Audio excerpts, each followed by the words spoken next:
Sa iban pa nga balita, gintutdan nga egg tray, ginatulo rason sang sunog nga naghalit sa 17 tanan kabalay sa barangay Gustilo, La Paz. Mga nasunugan nagapabilin sa evacuation center. Si John Sala nakatuto.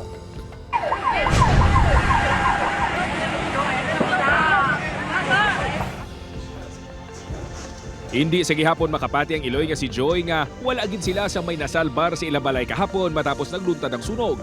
Gusto na lang inisubo nga magtulok sa ginbilin nga halit sang sunog sa ila kuno masinadyahon nga komunidad.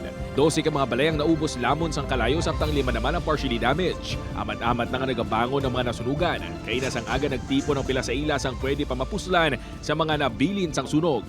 Bangungot para sa mga nasunugan nga residente diri sa barangay Gustilo, La Paz ang natabo. Apang wala kuno sila sang may mahimo kundi batunon na lang ang ila sitwasyon.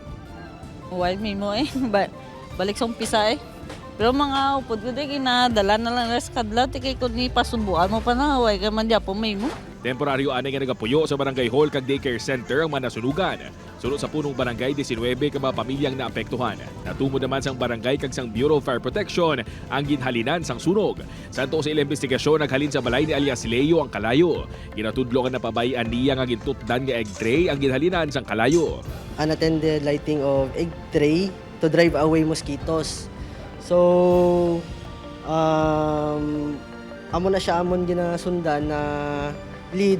Ginpak maayo man sa punong barangay nga ipalayo na lang anay sa lugar si alias Leo agud malikawan ang posible pa nga pagluntad sang tensyon bangod sa natabo. Na trauma sa blaster.